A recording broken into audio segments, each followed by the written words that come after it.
उठाया जाता है। उठाने के बाद में भगवान का मुखार बिंद वगैरह चरण वगैरह धुलाया जाता है, पहली पूजा। दूसरी पूजा होती है ठाकुर जी को शंख के द्वारा उनका अभिषेक होता है व्यवस्थित, जिसको हम कहते हैं मंगला आरती।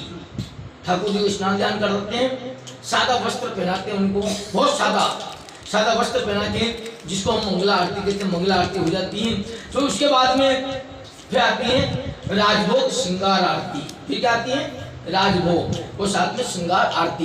फिर भगवान को वापस उनके वस्त्र उतार जाते हैं, फिर नए नए आभूषण वस्त्र उनको पहनाया जाता है और फिर श्रृंगार भोग आरती, राजभोग आरती। राजभोग में चने क्या मिलता है? आपको मालूम नहीं, आपको मालूम है। आप रामानुज कोर्ट में गए कभी? गए? चने कितने अच्छे लगते हैं, मुंह में पानी आ गया आपके? हाँ। आप वृंदावन गए ना, रंग जी के मंदिर में गए होंगे, गोष्ठी मिलती है रंग जी के मंदिर में, चने, आनंद आई जाए। चने मिलते है ना? कहाँ गए माता जी? चने मिलते ना? आप गए थे ना वृंदावन माता जी? नहीं गए तो कहीं कहाँ गए थे? ये तो बात तो रखो मेरी, कहाँ गए थे? बोलो हाँ गए थे। अच्छा फिर वहाँ चने मिले ना?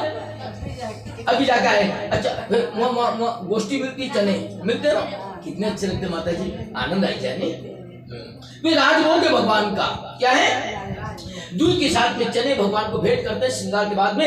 ये चने ठाकुर जी और ये राजभोग और साथ में गुड़ रखते हैं। भगवान तुम मीठे भी लो, वो जो चने खाने से क्या हष्ट पुष्ट चकाचक है ना। तो चने का वो श्रृंगार आरती होती है। उसके बाद में होती है मोहन भोग आरती। फिर श्रृंगार होता है भगवान का और फिर मोहन भोग होता है। मोहन भोग में सादा भोजन, नमक तो लेते नहीं गोविंद, क्योंकि मीठा नमक तो खाना हो जाए ब्लड प्रेशर हाई हो जाएगा जी।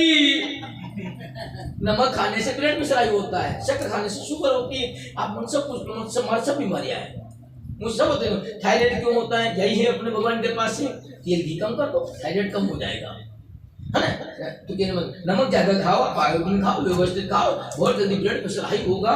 इसलिए निवेदन कर रहा हूँ, नमक वाली बात आई है, आप सेंधा नमक या काला नमक खाना, सेंधा नमक खाना चालू कर दो, या काला नमक खाएंगे तो आपके ब्लड प्रेशर हाई नहीं होगा।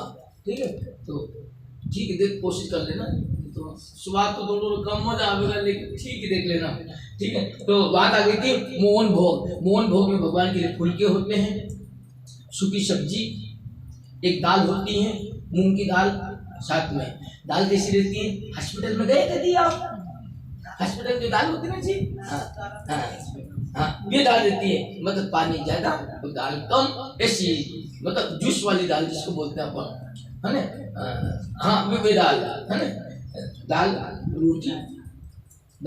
रोटी साथ में थोड़ा सा गुड़, ठीक है ना, और दूध। और गुजरात के अगर भगवान है तो मट्ठा, समझ के गुजरात पानी थोड़ा खराब है ना जी, इसलिए क्या मट्ठा तो पीना ही पड़ेगा, नहीं तबियत खराब पड़ेगा, पतली हो जाएगा। ये तो थोड़ा मट्ठा साग जो होती है जो तली हुई, उसमें काला नमक डाल देते हैं, ऐसे भगवान को भोग लगाया जाता है। तो ये अपन आ गए मोहन भोग। राजभोग गोष्ठी हो गई, मोहन भोग हो गई, और फिर 12 बजे जो होता है ना जी, 56 भोग लगता है। आइटम है आइटम, चकाचक 56 भोग। तो मेरे गोविंद ने 56 भोग का पावन किया है, घंटा बजा, गोविंद ने 56 भोग ले लिया है और आनंद आ रहा है। भगवान जल पान कर रहे, घंटा ऐसा आवाज सुनी तो डोरी बांध के रहे, भगवान ने 56 भोग पावन कर रहे थे। तो शायद मैं जाता हूँ, पंडित जी आप विराजमान होइए। डोरी बांध गया, भगवान के कक्ष में गया, भगवान से निवेदन, प्रभु जी क्षमा कीजिए, मुझे क्षमा करें प्रभु जी, लेकिन आना भी मुझे जरूरी हो गया था, इसलिए मैं आया हूँ। आपने भोजन किया, भगवान हाथ पूछी रहे थे, रुक्मणी बैठी है, भगवान सेवा कर रही है। बोलिए क्या क्या खबर लेके आए हो?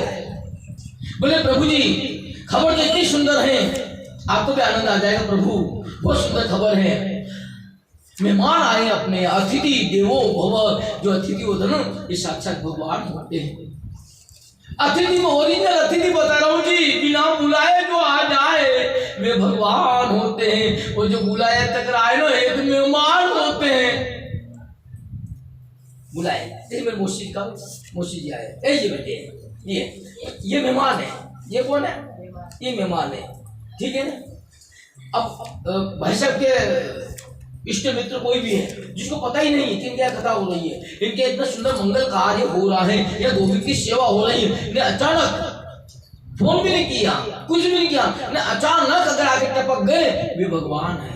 अतिथि देवो भव, वे कौन है? देवता है, जिसको कोई पता नहीं है, वो डायरेक्ट वे आ गए, वे भगवान है, जो बुलाते हुए मेहमान है। बहुत सुंदर भाव है। एक मेहमान आए हैं, एक अतिथि आए हैं,